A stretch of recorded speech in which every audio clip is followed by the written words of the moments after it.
ऐसे कैसे झाले बंधू, अंगा लावून या राख डोळे झाकून करती पाप म्हणती साधू. आता तुम्हाला बघायचंय अशोक खरात विषयी आपल्याला माहिती बघायची. आता अशोक खरात नेमकी याला फाशी होणार की नेमकं याचं एन्काउंटर होणार का नेमकं याला जन्मठेप होणार, नेमकं काय होणार आहे? आता तुम्हाला ही सविस्तर स्टोरी फक्त आपल्या युट्यूब चॅनलवर सर्वात प्रथम तुम्हाला ऐकायला भेटत, कारण की याचं भविष्य काय आहे, नेमकं कसं होणार आहे, याची सविस्तर माहिती फक्त देण्याचा मी प्रयत्न करतो. नेमकं काय होणार आहे? आता आपण पहिली स्टोरी लावली होती महाराष्ट्रीयन एफस्टीन फाईल म्हणून. आता अमेरिकेचा एफस्टीन होता, तसा महाराष्ट्राचा एफस्टीन आहे. आता अमेरिकेच्या एफस्टीनला काय झालेलं होतं, त्यावेळेस तो मेला. त्यावेळेस त्या जेलमधले सर्व सीसीटीव्ही कॅमेरे एकदम एकाच दिवशी एकाच वेळेस बंद पडले आणि त्याला सांगण्यात आलं बाहेर मीडियाला की त्यानं एफस्टीन स्वतःला गळफास घेऊन आत्महत्या केली. आता आपल्या महाराष्ट्रातला जे एफस्टीन आहे हा अशोक खरात, बंधू अशोक खरात, हा नेमकं काय आहे? नेमकं याच्यासोबत काय होईल? आता तुम्हाला एक सांगतो, त्याच्यावर विविध कलमे लागेली, कारण की जाधव टोनलमा अंतर्गत त्याला अटक करण्यात आलेली. त्याच्यानंतर त्याला बलात्काराच्या आरोपाखाली अटक आहे, मनी लॉन्ड्रिंग मध्ये अटक आहे, सर्व गोष्टी त्याला अटक आहे. भरपूर त्याच्यावर विविध अशा कलमा त्याच्यावर लागलेल्या आहे.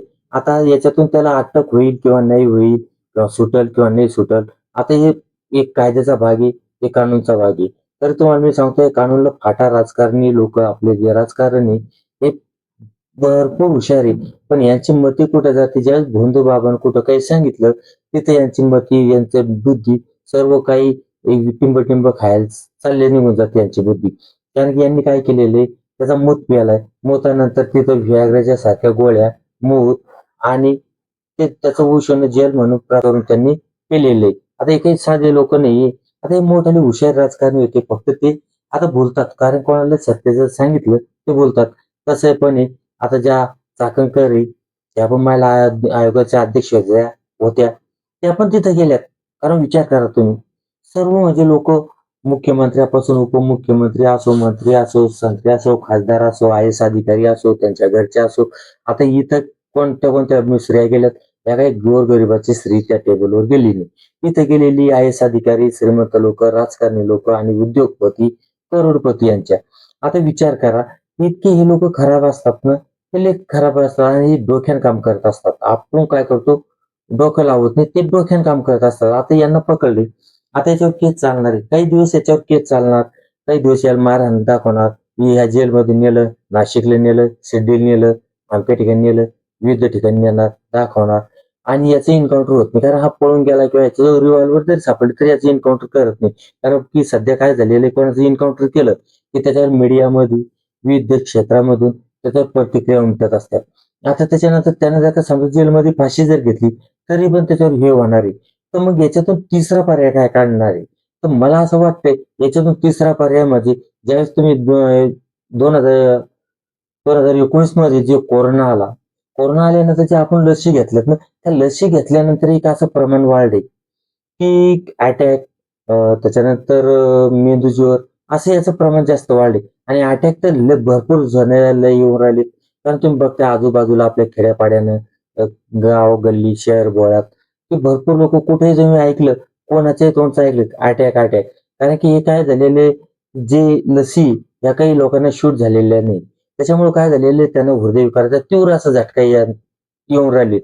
आणि याच्यानंतर काय होणार आहे, की हा ज्यावेळेस याला अटक करायला जाणार आहे आणि त्यावेळेस याला सांगितल्यानंतर ते सांगणार आहे की याचं पूर्णतः याला अतिशय तीव्र तीव्र तीव्र असा हृदयविकार झटका आला आणि अशोक खरात हा मेला.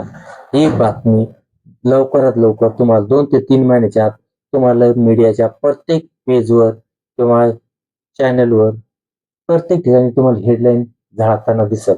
आपण हे 2-3 महिन्यां अगोदर सांगतोय. कारण की काय करणार, हे राजकारणी काय शाळा खेळतात, काय अधिकारी शाळा खेळतात, हे सर्व हे जर तुम्ही भारताचा इतिहास बघितला, तर तुमच्या ताबडतोब लक्षात येईल की हे नेमकं हे असं राहणार आहे. कारण की याला कोणा जेलमध्ये कुठं त्याला फाशी होऊ शकत नाही. कारण कोणती महिलावर त्यानं अत्याचार केला नाही, कोणती महिला लोळी नव्हती. तुम्हालाही माहिती, तुमचे आमचे लग्न होईल असेल, ज्यांचे लग्न होईल त्यांना विचारा.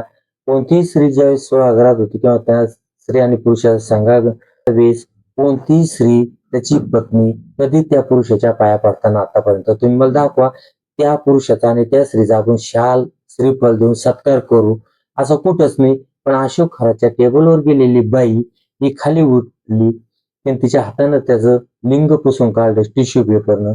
त्याच्यानंतर सॅनिटायझरनं हात धुतले आणि त्याच्यानंतर त्या बाबाचं दर्शन घेतलं. मग याच्यात बलात्कार झाला नाही आणि कोण्याही कोर्टात ही केस सिद्ध होऊ शकत नाही, कारण व्हिडिओमध्ये स्पष्ट दिसतं संगनमतन झालेलं आहे. फक्त याला सजा फक्त मनी लॉन्ड्रिंग मध्ये होऊ शकते, याच्यातही एवढी सजा होऊ शकत नाही. पण ह्या लोकांचा झालेला अपमान, ह्या लोकांचा झालेला पश्चाताप, याच्या बदल्यात याला सजा ही मौतच भेटणारी, फक्त त्याला हृदयविकाराच्या झटक्यातून भेटणारी. तुम्हाला फाशी होणार नाही, काहीच होणार नाही त्याला, कारण हे स्पष्ट मत आणि ठाणकान मत सांगणारा पहिला युट्यूबर तुम्हाला मीच असेल असं मला वाटते. कारण की हे हे श्रीमंत लोक एवढे नालायक असतात ना, हे बरोबर जाळ्यात अटकवतात. आता तुमचं काय लक्ष, तुमचं पूर्ण पेट्रोल डिझेल कडे लागलेले. आणि आता बरं भस्कन एखादी बातमी येऊ शकते, अशोक खरात तीव्र अशा हृदयविकाराच्या झटक्याने याचा मृत्युमुखी पडला. आणि ही घटना होणार म्हणजे होणार, हे लिहून ठेवा, एखाद्या कोपऱ्यात लिहून ठेवा. 3 महिन्याच्या आत ही बातमी तुम्हाला ऐकायला भेटेल. कारण एप्स्टीनही असाच मारला गेलेला होता आणि यालाही असंच मारले जाणार आहे. कारण की याला जर नाही मारले गेलं, याची जर सखोल चौकशी झाली तर भरपूर मोठमोठे राजकारणी, मोठमोठे उद्योगपती, मोठमोठे लोक माशाला लागणारे. आणि कोणतीही स्त्रीचा, यावं तर स्त्रिया, त्याच्याकडे हजारो स्त्रिया गेल्यात. फक्त कमी स्त्रिया, ज्या स्त्रियांनी त्याच्या बलात्काराची केस ठोकली, ज्यांच्या व्हिडिओ व्हायरल झाले, त्या स्त्रियांनी केले. लक्षात ठेवा, महाराष्ट्रात हो, भारतात हो, कुठे असलं, जर व्हिडिओ व्हायरल झाला तरच तो बलात्कार होतो, अन्यथा बलात्कार होत नाही. जर पकडे गए तर क्या लाल, न पकडे गए जिओ मेरे लाल, अशी गोष्ट आहे. त्याच्यामुळं एवढं एक लक्षात ठेवा. पुन्हा मी सांगू शकतो, फक्त अशोक खरात हा फक्त हृदयविकाराच्या तीव्र झटक्यानंच मेले जाणारे, बाकी याला कोणी काहीच करू शकत नाही. याचं एन्काउंटर होत नाही, याला कोर्ट फाशी देऊ शकत नाही आणि याला जन्मठेपही होऊ शकत नाही. कारण की कोणतीच अशी कलम नाही त्याच्यावरती असे दिसत. काही माझ्या वकील मित्रांना मी विचारलं, त्यांनी असं सांगण्यात आलं, त्यांच्या बोलण्यातून असं लक्षात आलं की याला कोणतीच अशी मोठी भक्कम अशी कलम नाही, कारण अशी सबळ पुरावा नाही की त्याला लगेच मरेपर्यंत तो अटक असू शकतो किंवा त्याला फाशीच होईल, असं होऊ शकत नाही. त्याच्यासाठी हा माझ्यातला एक तिसरा पर्याय हे राजकारणी शोधणारे आणि हाच होणार आहे.